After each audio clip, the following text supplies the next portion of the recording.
So the purity in our thoughts is actually in the deepest consciousness. There is the pure consciousness.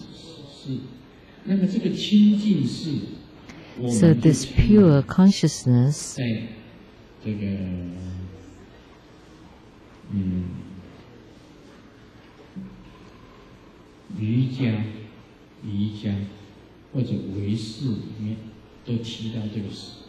is also referred to in the yogic or consciousness practices, the 8th, 9th, or the 10th consciousness.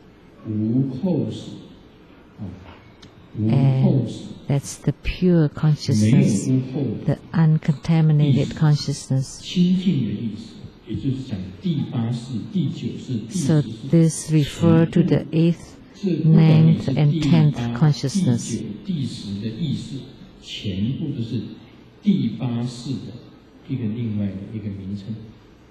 So this is just another name of the 8th consciousness or the pure consciousness. So at this time your Buddha nature has appeared and you have seen the Buddha nature.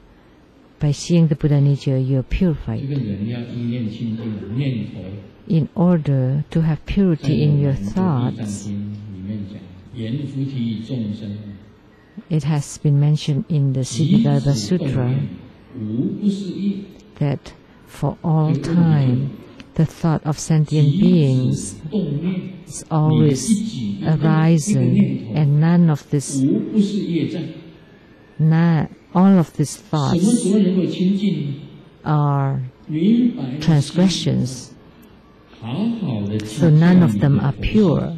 So when can they be pure? Only by seeing the Buddha nature.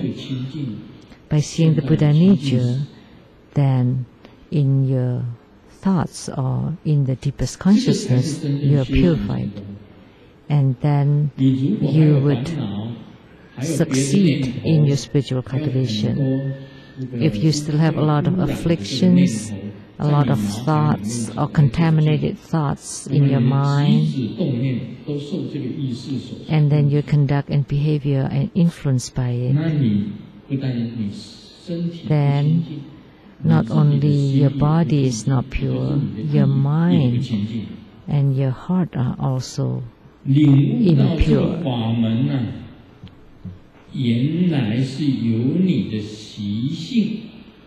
So awaken yourself to the teaching and know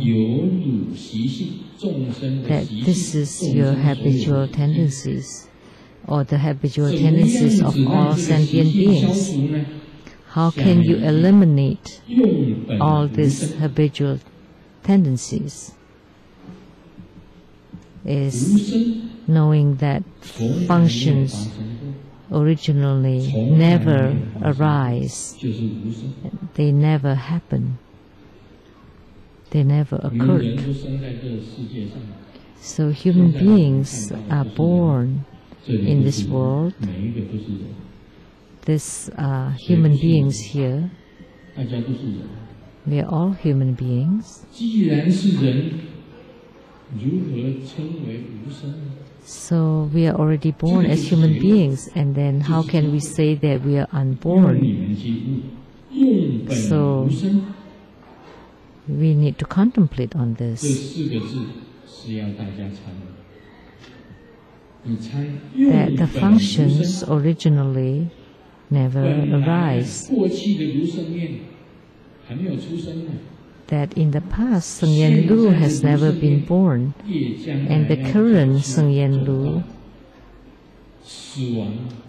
will die and will become unborn.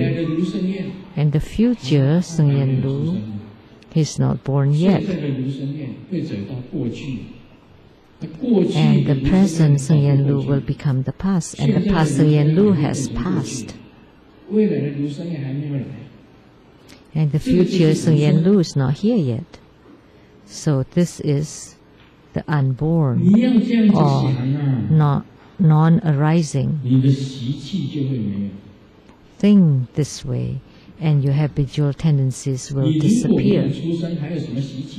So if you're not born yet, where are your habitual tendencies? So because you're born, so your habitual tendencies are here. But if you're not born yet, then your habitual tendencies do not exist. So this talks about very important key points. We are all human beings. We all have habitual tendencies. There was a very wise scholar called Ji Xiaolan,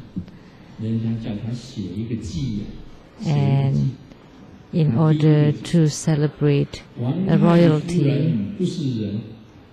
and asked him to write a stanza, and he wrote that this lady, the noble lady, is not a human being. But he was shocked. Oh, but she is a celestial being descending upon the earth.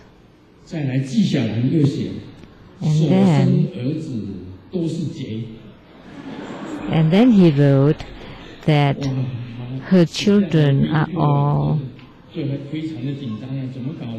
thieves. Everybody was shocked again.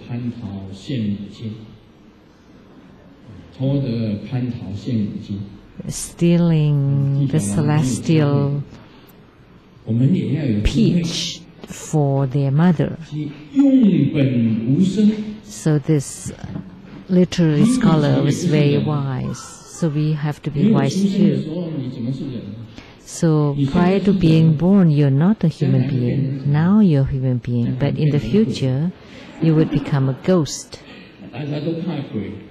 We are all scared of ghosts, but ghosts actually came from human beings.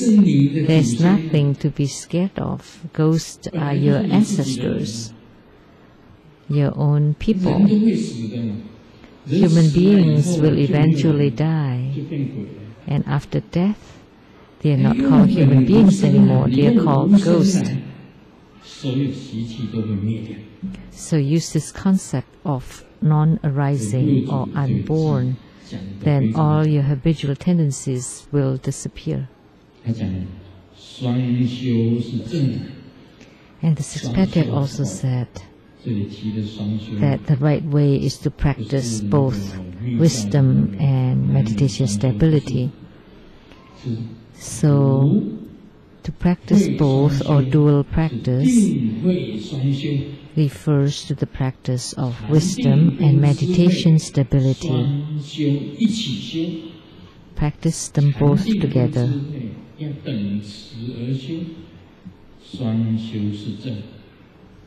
Practice them equally, and that is the right way, the right Dharma.